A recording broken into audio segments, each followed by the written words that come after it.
course, we're going to open it up to your questions.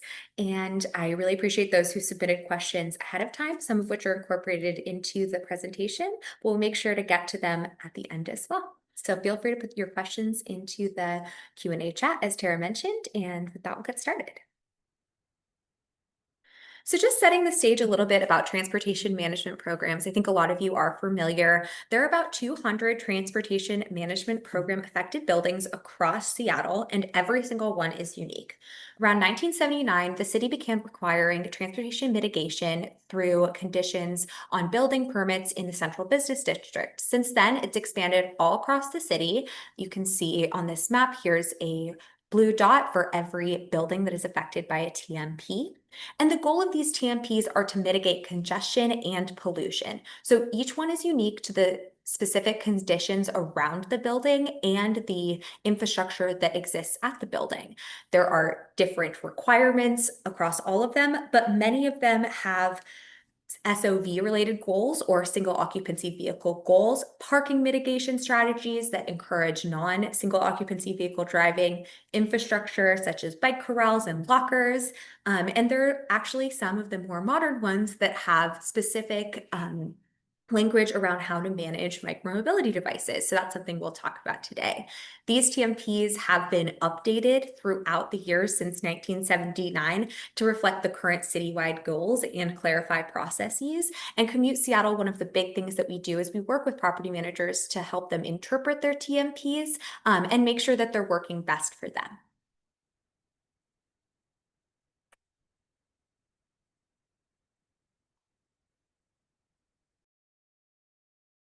Great. Hi, everyone. As they mentioned, I am Krista on our transportation options team.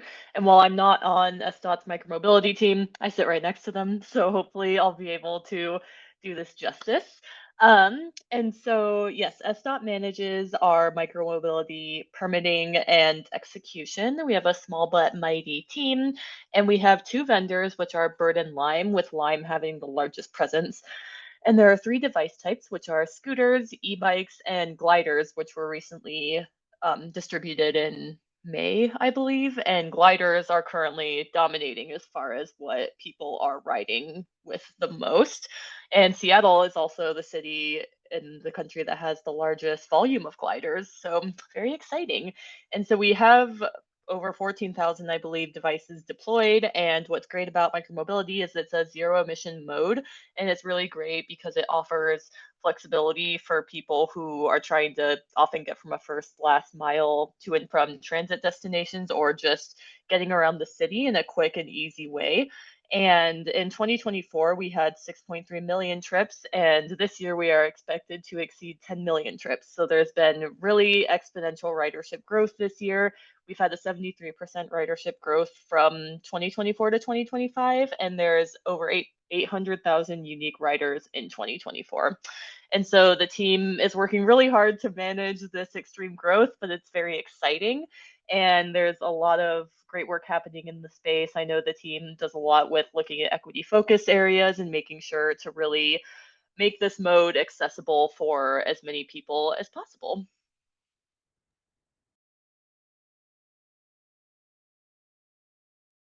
So how does this intersect with TMPs and micromobility? As Krista just mentioned, micromobility can really help you hit your SOV goals. And it's a great way to do those first and last mile connections, especially for buildings that are not right next to transit centers.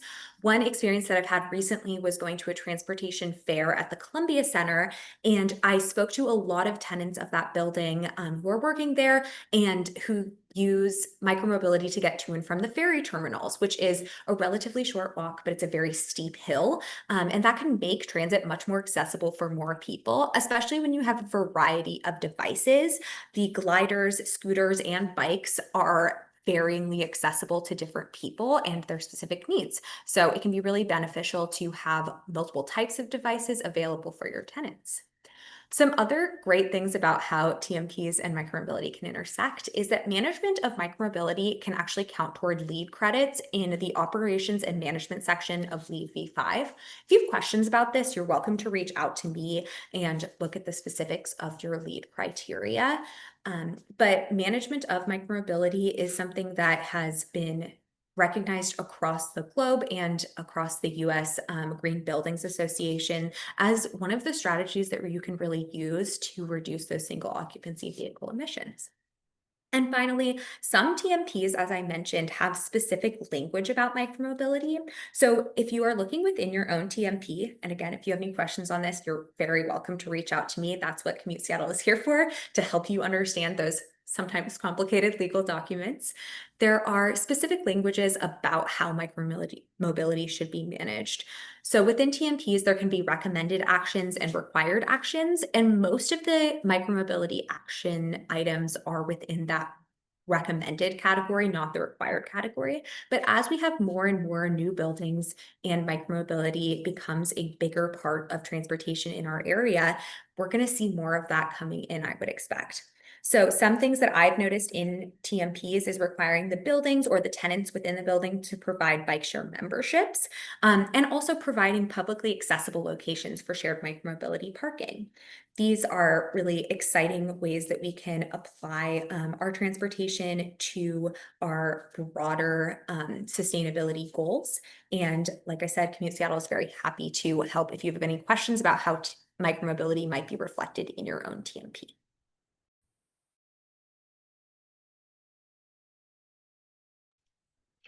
And so we'll talk a little bit about parking management and micromobility. So many of you over the summer had likely seen little spray painted boxes outside of your buildings and all throughout downtown. And that has been part of an SDOT effort to install over 200 new scooter and bike share parking areas. And so this is largely in downtown to coordinate with FIFA coming up in June of next year, and there've been a lot of analysis for where these should be located based on trip ends, proximity to destinations, and other factors. And so these parking areas are intended to corral all the devices. They're intended to be a spot that people can see pretty easily and know that that's where they should be parking their micromobility devices rather than scattering them throughout the sidewalk. And so this is hopeful to help organize all the devices. And if you see a corral or parking zone installed near your building, it would be really great to promote it to your employees, residents, and visitors because, like many things in life, if you see other people doing it, you're going to follow suit. So the more people that know and have awareness about these corrals, the more organized the device share will hopefully be. And if you have any maintenance requests, those can be submitted through Find It Fix It.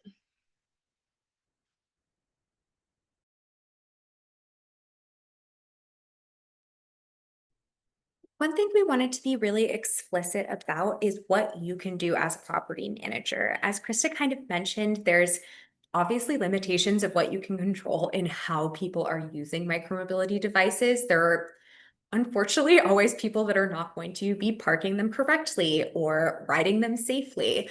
But we have worked hard to come up with some strategies that property managers can do. And we're also really here to help you to brainstorm what might work best for your building. So the first thing I would recommend is checking your TMP. Commute Seattle is very much here to help you do that if you need it. This can provide a really good baseline of what is required for your building and also what those recommended actions are. As I mentioned, each TMP is unique to your building. And so it has your specific building in mind. So those recommended actions are a really great place to start.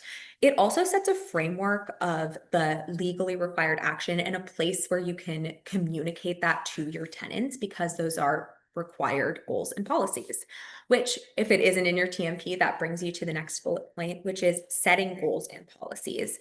Micromobility is a relatively new part of the transportation space in Seattle, and it can be a really good opportunity, but it also requires a level of management both in public and private property. SDOT is working really hard to make that management smoother, but there's also things that you can do, such as setting explicit policies that um, Micromobility devices are not to be parked in certain places by your tenants. And once you have those explicit policies, it can be much easier to communicate with your employees about how to do this in the way that you'd like.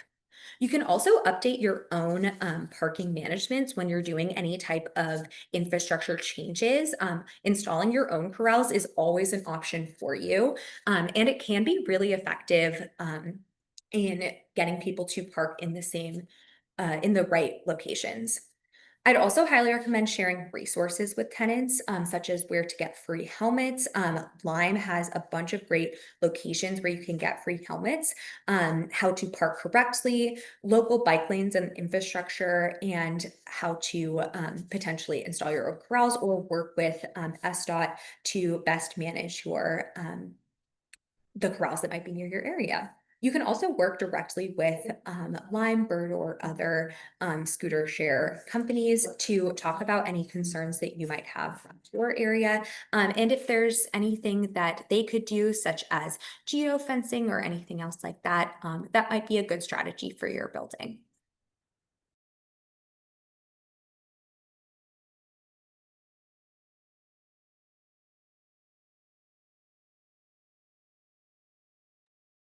All right. That was super jam-packed with information. Thank you, Krista and Elizabeth, for sharing how micromobility can support TMP management for properties that are affected by TMP. So with that, we have reached the Q&A portion of our webinar. Please, if you have questions for Elizabeth and Krista, use that Q&A feature at the bottom of your screen.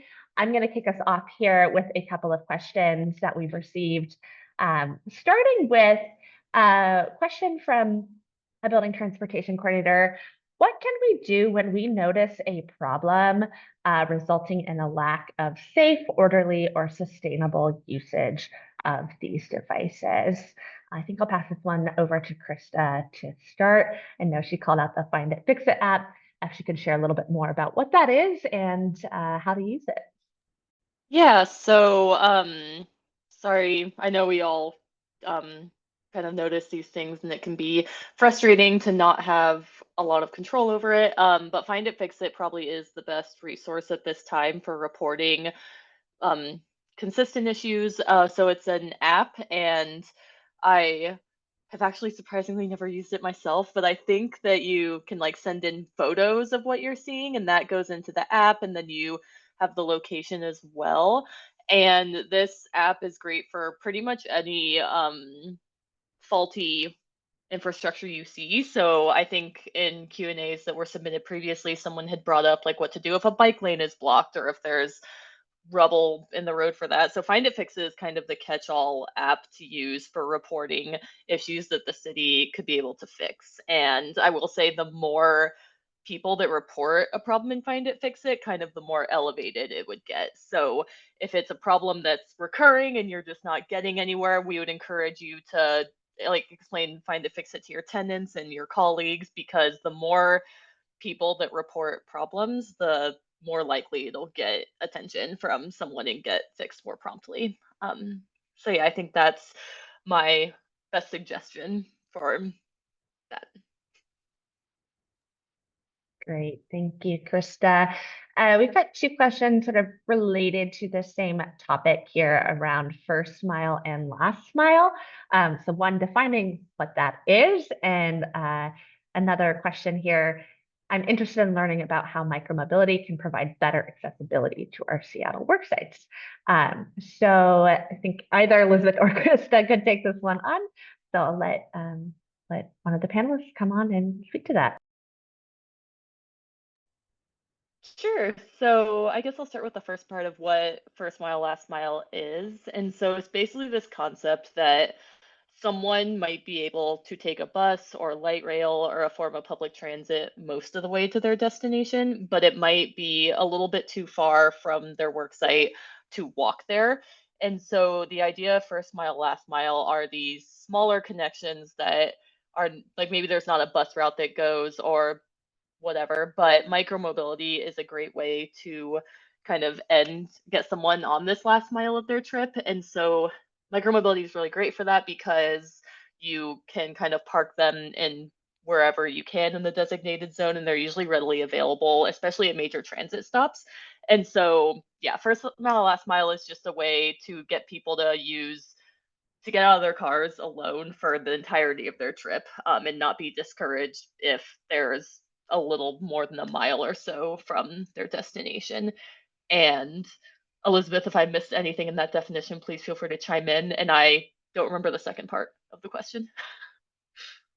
The only thing I would add on accessibility is just the different types of devices having different types of accessibility for different types of people. So one thing that I was looking at some interesting data on is just that scooters tend to be much more popular in the downtown corridor of, this was actually a study in Atlanta, with women, partially due to like a bunch of different things. And so different devices might be better for different folks. And having a variety of devices parked, I think sometimes it can seem like, oh, we have a bunch of bikes and we have a bunch of gliders. Like, why would we want also to have some scooters available? But different types of devices might be better for different people and what they might be able to ride or more comfortable riding. Great, thank you both. Another question here, actually two questions that are related. So question one is, are there plans to introduce other e-bike and scooter vendors to Seattle? And similarly, here we have, outside of the companies that SDOT currently contracts with, Lime and Bird, has there ever been consideration for implementing a bike share system in Seattle? And what might the challenges to that be? I'll let Krista Uh, take that. yeah, so at this time, there are not plans to um, introduce another e-bike or scooter vendor. So for the foreseeable future, it'll just be mostly Lime and Bird.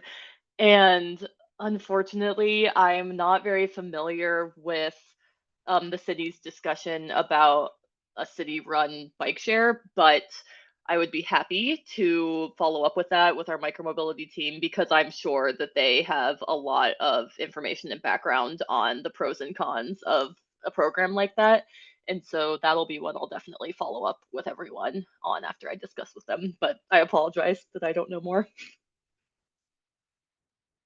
Great. So I'm hearing no plans to expand or introduce other vendors at this time, and we'll have a follow-up for attendees on the bike share system and what those challenges to that proposal could be. Okay, great. Thank you. Let me just go through our other questions here. Here's one we've got. This is I'd say related to micromobility, but not shared micromobility. So what are the options for people who want to or have to ride non-e-bikes? So that brings to mind other device types, uh, scooters or gliders, or maybe personal non-electric bicycles. Let's start with the Um, other device types and then touch a little bit on personal micromobility devices. Yeah, so I believe we would be talking about the three device type options, which are the scooters and so I think everyone knows what a scooter is, and then the e-bikes, which are pedal assist. And so as you start pedaling, the electronic power of it kind of propels you forward. And then the most recent device that was deployed are the gliders, which are probably the most accessible option of the three because you're kind of seated the whole time and it's electric powered. And so that is an option. I think it's the most used of all the three and it's kind of the easiest one. So if someone maybe doesn't know how to ride a bike or they're a little nervous about that, I think gliders are going to be the best choice because they feel fairly stable. And then for personal micro devices, their um, buildings will have option, and I think Elizabeth can speak to this as well because I know she brought up some great examples of buildings that have really cool device parking in them. But yeah, I would say for those devices, there's probably a little bit more difficulty and um, difficulty kind of parking them on the sidewalks and everything like that. And so having a bike cage or an option for an indoor garage for people's micromobility devices are probably going to be the most encouraging to have people use their own personal micromobility items. Yeah, absolutely. And I'll just speak a little bit more about that personal devices. Since that's been on the scene a lot longer, it's more heavily reflected in transportation management plans, but personal device parking can be a huge asset to buildings. And also at this point, it's because it's required in so many buildings, even if it's not required for your building, it's essentially market standard to have covered or secured bike parking.